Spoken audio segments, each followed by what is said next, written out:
This is quite simple.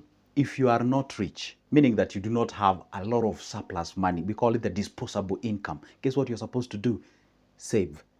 And if you are earning, guess what you are supposed to do? Invest. See, these are two distinctive individuals, and let's go ahead and discuss these two individuals. We have the individual A and we have the individual B. Now, these two individuals, they are subject, or they have two different things in their life. One, they are barely surviving. Let me use the term. I'm avoiding to say the term poor because I don't believe anyone is poor. I would say, fine, let me not even define that term. So the thing is this, there is one individual here who is not rich. Let me use the term not rich. Not rich in the sense that this guy does not have a lot of disposable income. By any amount of money, you can create a disposable income out of it, all right? Because I told you one thing, at the hierarchy of what we call the priorities or the wealth or something of sort, at the baseline, we usually have what we call the survival, people who are surviving. See, there are people who thinks about the three basic things, the food, the shelter, the clothing. And they usually have the aspiration of getting more, getting rich, getting wealth, and creating wealth. So we have this individual who is not rich, they are surviving, they are trying the best that they can. These are the people, yeah, they are not sleeping hungry. There are people, yes, they do pay their rent. There are people, yeah, they do not wear the Gucci's and all those expensive clothing, but at least they are presentable, they are decent. So when you're in this category, what you're supposed to do or focus most is to do what we call the saving. The saving here can actually, by the way, I don't like the term saving. I don't know what you're saving, what from where. See, because when you say savings, it's like you're saving money from something. For example, if you are saved in Christianity, you say you are saved from the world and whatever. See, so I don't know what you're saving money from. So what I love to use the term is term accumulation. You accumulate. You store the money. You accumulate, you store the money. See, that's what you're supposed to focus, because there's something, you see, whenever we say we don't save money, we invest. It is true, but how practical it is to an individual who doesn't have. Let's say, for example, in a day, you can only save less, even 50 shillings. 50 shillings, that's like a cents. That's like US cents. Okay, now, the point is this. Now, how can you invest this? This is way low. Okay, but for example, if you get an MMF in Kenya, I think the lowest MMF in terms of how much you can invest is usually 100 bob. Now, at this case regard, obviously you cannot say that I will be investing each and every day. So this is the amount of money that you can be. There are people who will tell you the only money that I can be able to get, Joseph, is only 50 shillings in a day. And you think like they're joking. It is true. This is the amount of money that they can get. Let's say somebody is living somewhere in what do we call them? These shanty places and what have you. Due to lack of a better word, there's a word that actually lost off my head. Okay, so you have to understand one thing. See, you cannot, even if we say invest, there is one thing that you cannot bypass. You cannot bypass the aspect of saving for you to invest. You have to save first for you to invest. You have to accumulate, because you invest something.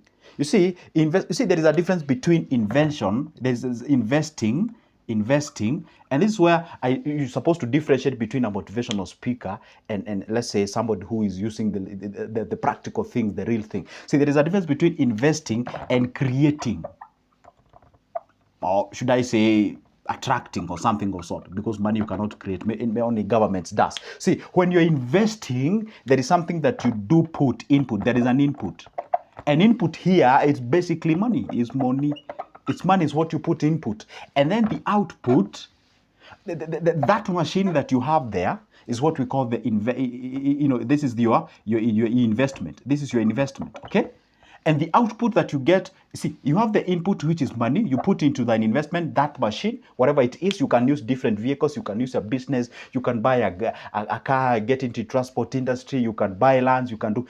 That's the machine you need. That's the machine you need. What you put in is the money. What you get as an output, guess what it is usually what we call income, or we can call it a passive income. However, I don't know how passive it is, but the point is, whatever you get as an output is what we call the baby money, or the income. Okay? Now, the point is this. When we investing, you need to have money for you to do exactly that. But now, when you do not have the money, guess what you can put? You either put your energy, you either put that little that you have, and all those kind of things. So there is a difference between investing and creating. Creating is when you bring forth something out of well, I can't say nothing, because scientifically you can't create something out of nothing. But the point is, when you create is when you generate something probably, and most of the cases does not involve any use of money. So when you invest and when you create, those are two different occasions. So when I'm saying if you're not rich, you save, focus on savings first. See, when you're saving, you're not only accumulating money, but you're also bringing forth a certain character and discipline of management, because you can't save if you do not have the aspect of management.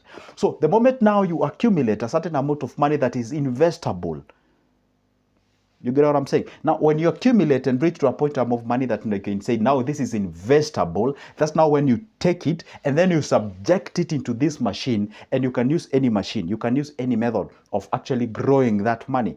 And I told you, just like we human beings, also money love to make babies. Yeah, that's what you should know, all right? So now you take your money that has actually been accumulated or saved, the parent money, you put it into this machine, then something goes on out there, and then you get the output. That is exactly what you do. Now, the thing is this. Now, when now you're earning, let's go to now to person B. Now, when you're earning, you are employed somewhere, you get some cash. Maybe these are middle incomers. You know, these are people who probably you have yourself a car somewhere, maybe it's not even yours, in terms of you got that car in using a loan or something. These are just guys who are employed somewhere, maybe in the fintech industries, you know, you're into businesses or something of so you're earning, you're okay, you're some. Yes, you're not financially stable, but you're earning. Money is coming in, all right? And you try the best you can to show people that you're actually stable. You're not yet stable. You're 2 months, you're 2 months away from being broke. Now, see, when you're earning, guess now what you do? You invest. Now, when you're earning, guess now what happens? You do what? You invest. Why? Because you have an investable amount. You have money that you can invest. For example, say you earn, for example, in Kenya, we say middle incomers starts from a salary of 48K all the way to 250. Yeah, 250K. If you earn that salary, you are called a middle incomer. And again, within the middle incomer, there is a lower middle, there is an upper middle, and something of sort. Probably from 100,000 to 250, maybe you're called the upper middle incomers. From 48,000 all the way to 100, you're called middle incomers. And then we have the lower middle incomer. Because over 65% of Kenyans usually earn a salary of 15,000 all the way to 60,000. This is where a huge chunk of Kenyans usually get their salary. They range from this amount of. Okay, fine. Let me say this in dollars, because there are some people who say, hey, Joseph, always give your numbers in dollars. Fine. See, like 48,000, that's like $400 or something, for $44, for $440 or something of sort, all the way to $250. That's like $2,300 or something. So 15,000, this is like 11. This is like $120 or something of sort, all the way to $60, 60K. That's like 600 or something of sort. Anyway, that's the point. Okay, now you get the rough picture of what I'm talking about. Okay, now compare this with your country, by the way, so that we can know what you call the GDP per capita. Now, the thing is this now. See, when you're earning this amount of money, well, from 15 to 60, again, you cannot excuse yourself. Let's say now you're earning the lowest of the lowest. By the way, you'll be shocked. There are still some people who earn below 10,000. Yeah, there are people who maybe make 9,000 a month. You see, the language of investment to this individual may be a little bit tough if you communicate the language of investment. But if you communicate the language of investment, can relate to them. Because it's like you're skipping one thing and talking to. Can you imagine this? Somebody has never even gotten married. You've never been pregnant. Somebody is talking about educating and paying school fees. You may not even relate to them, okay? Now, the thing is this. If you're earning this amount of money, for instance, focus on saving. Focus on saving. Even if you'll be able to save 1,000 bob in a month, fine, save that 1,000 bob, 1,000. By the end of the year, that will be like 12,000. And you can actually save that 1,000 bob, and then you may say, hey, guess what? Because solely at this particular point, you're supposed to focus on growing money, obviously at a very high rate. And obviously, if I tell you go pick an MMF, probably you become wealthy after 30 years or 20 years or something of sort. What you're supposed to do, accumulate to a point whereby maybe you get the equal amount of money, the 9,000. Then you ask yourself, now, for what can I do with this 9,000? Probably get more, or maybe get off where I'm employed and something of sort, get yourself into business and all those kind of things. And especially you're earning this amount of money and you have the aspect of time, you're young and all those kind of things. Focus on growing this money, get into the businesses, because guess what? If there is something that can actually kick poverty as fast as you can, it is business and skills. That's for sure. Because you can get into a business where you're selling your skills. You can get to a business where you're selling your goods.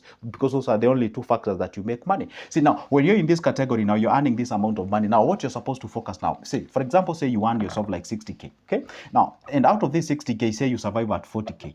That is what we call the recurrent expenditure. Now, the remaining here, it is 20K. Now, this 20K is the savable amount. Let's say maybe you have other things like BT, that is black tax and what have you. Maybe you remain with like 15K. Now, this 15K, instead of now saving saving it. Well, I know you can save it, but you can save it as you invest it. You can pick a thing that you can put your money, accumulate it. Again, don't just save because, or don't just invest. Because remember one thing, there are two aspects. What I talk about investing, if you're focusing into getting a money, let's say in 2 or 3 or 5 years time, investment may not really achieve that for you. But if you want to grow your money at a faster rate, go to the business perspective. Now what happens, the investment are more of capital preservation, and the businesses are more of money growth, kind of a tool or something of sort. So you have to understand who are you and what you need. Do you need the businesses or do you need the investments? Because sometimes I get approached by an individual, they're telling me, hey, you know what, Joseph, I have 100,000. I would like you to tell me what I would do with this 100,000. 100,000 is like $1,000. I put it somewhere and then I be getting like 20,000 at the end of the month in an investment. Because I am busy, I just want to do something that will be doing something for me. And when I listen to them, I tell them there is no investment on earth, not only in Kenya, on earth, that will take your 100,000, put it in an investment that will give you 20,000. No, the principle of investment, remember, investment, they have low risk, low returns. Principle of investment says if you put $1 million bob, that's like 10,000 USD, supposed to give you 10,000 at the end of the month. That's for sure. That's a reality. Whether you go the real estate way, whether you go the soft asset way, or whatever the area that you're gonna pick, that's a reality. So when you want to get the 20,000 a month, do you know how much is that? It's like you want to get a return of 20% monthly. So if you take 20% multiplied by 12, I'm telling you, that's a crazy return. They don't have any investment. Even government bonds and bills do not offer that. So that individual, according to the target that he or she has, that means that that individual is more inclined to business. And when you tell them, and the only way you can get that, the only potential way you can get your money is when you put it into a little bit of a risky affair that is in the business, they tell you, wow, I don't think I'm able to go the business. When I tell them take the 100,000, put it in an MMF, put it in something that you gonna get yourself like 13,000 at the end of the year, their brain shuts. They'll be like, what? That's way low. So you really need to understand these two nitty-gritties. Understand that when you go the investments way, unless you play the long-term game, investments are more of capital preservation. The businesses are more of capital growth and all those kind of things. If you have high skill trade, if you have skills of high quality that you can trade, that's where you make a lot of money. If you have something that you can sell that is fast moving, you know, like the foods, like things like that, the trending things, and that is exactly how you grow and generate cash. But when it play the long game, then you either increase the amount of money that you're investing or you actually play the long term. So you have to understand. So if you're not rich, focus on saving, accumulate the money, store the money, then do the investment later. When you're actually earning somewhere and you're getting, should I say, quite of a good amount of money, focus on what we call the investment, growth, and growing that money and pumping it plow it back into the investment. That's how you grow yourself. Those are two distinctive advices that I will give you out there. And perhaps you're here and you're like, oh my goodness, I would love to get your services, Joseph. Go ahead and grab that number of mine from the description of this specific video. Let's have a discussion. I offer those services at a personal level. Again, I have to listen and understand where you are in terms of the finances and what have you, so that at least when I say we, I don't mean like me suggesting to it. We formulate a thing that works for you, and that is how we make, well, if not the world a better place, then at least our pockets a better place. Anyway, for now, it's a goodbye. But don't forget, hit the like button. Make sure that you subscribe if you're a new subscriber, and if you're a returning subscriber and you've never liked my video, come on, do the thing today. All right, see you in the next one.